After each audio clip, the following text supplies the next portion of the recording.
Josh era uma dessas crianças que nascem só para ser um valentão. Sua estrutura parecia muito mais com a de um gorila do que com a de um adolescente. E ele tinha a atitude de um Rottweiler que alguém acabara de tentar castrar com uma tesoura enferrujada. Existem diversas formas de praticar bullying com alguém, e Josh era expert em todas elas. Roubava dinheiro do lanche, enfiava cabeças em privadas, espancava crianças e até beliscava a bunda das meninas nos corredores. Mas quem fez com que Josh se tornasse um valentão foi na verdade seu pai. O homem era uma versão ainda maior e mais feia que Josh, e basicamente era o dono da cidadezinha em que vivia e parecia achar que era dono das pessoas que moravam lá também. Se alguém comentava que o garoto não deveria estar nos corredores dando tapas na bunda das meninas, pode apostar que algumas ligações depois essa pessoa estaria demitida por pedido do pai de Josh. Até hoje fico me perguntando se os terríveis eventos que para sempre mudariam a história da nossa cidade poderiam ter sido evitados se alguém tivesse o contido. Mas ninguém nunca o conteu, então acho que nunca saberei. Começou de uma forma simples. Josh criou um interesse especial em tornar miserável a vida de um garoto em particular. O pequeno Billy Williamson era um alvo fácil demais. Era magricelo, pálido e todas as crianças o chamavam de O Espantalho por causa dos remendos em suas roupas. Claro, não era culpa de Billy que sua mãe era pobre e não tinha dinheiro de comprar roupas novas, mas você sabe como crianças podem ser cruéis quando alguém é diferente. Eu sempre o chamei só de Billy. Todos os dias gritava pelos corredores: "Ei, espantalho, vem aqui para eu arrancar a palha de dentro de você na porrada." Ele achava essa piada tão genial que a repetia todos os dias, e se Billy não risse, o pobre coitado acabava com a cabeça dentro de um vaso sanitário. As coisas seguiram assim por um tempo. Ninguém parecia se importar em ficar do lado do Billy, e suas roupas largas escondiam as cicatrizes que começaram a crescer como raízes de árvores pelos braços. Nunca entendi por que pessoas que sofrem nesse mundo acabam se punindo ainda mais, mas acho que é assim que as coisas funcionam mesmo. Eventualmente, Billy se fechou por completo. Ele não falava mais, não olhava mais nos olhos de ninguém. O garoto tinha medo da própria sombra, e todos achávamos que não tinha como ficar pior.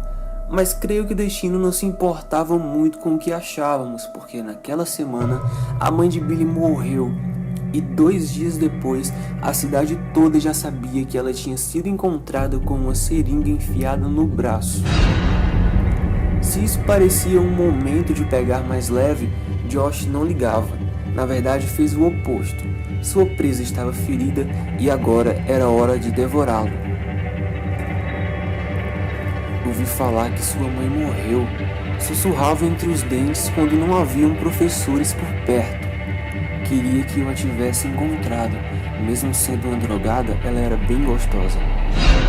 Você está morando com a sua avó agora, né? Talvez eu faça uma visita hoje à noite. Acho que ela não resistiria muito. Ninguém pareceu notar quando os cortes nos braços de Billy começaram a se espalhar pelo seu peito e pernas, ou como se seu rosto se contorcia todas as vezes que Josh o mutilava pelas costas. Ninguém pareceu notar que ele escrevia em seu diário que adoraria roubar a arma de seu avô e acabar com aquilo tudo do seu jeito. Às vezes, você vê nos noticiários reportagens sobre adolescentes como Billy e fica se perguntando como ninguém interferiu, como ninguém percebeu o que estava acontecendo. A resposta é bem simples. É muito mais fácil fingir que não vê. A verdade é que as pessoas não encaram os fatos, pois teriam que se perguntar por que não fizeram nada por tanto tempo.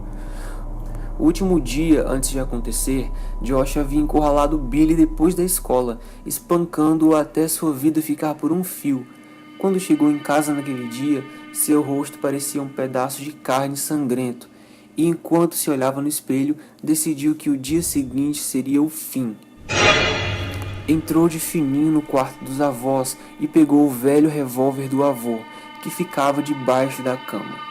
Não sabia onde haviam balas, mas sabia que a avó a mantinha carregada caso alguém invadisse a casa. Na manhã seguinte, ele colocou o revólver no cós das calças e escondeu com uma camiseta larga. Ele não checou se realmente estava carregada, na real ele nem queria saber. Mas ainda assim, apertou a mandíbula com determinação e pegou o ônibus. Quando chegou à escola, notou que havia uma multidão no campo de futebol. Agradecido pelo atraso, abriu caminho entre os ombros e os cotovelos. E foi aí que viu Josh. Seu ex-inimigo estava nu, estripado da cabeça aos pés e amarrado ao poste do campo. Palha saindo dos buracos de onde havia sido costurado grosseiramente de novo. Seus olhos eram poços vazios, arrancados por pássaros antes do primeiro a encontrá-lo. Em cima de sua cabeça, alguém colocara um velho chapéu de espantalho. Billy foi embora imediatamente e veio para casa.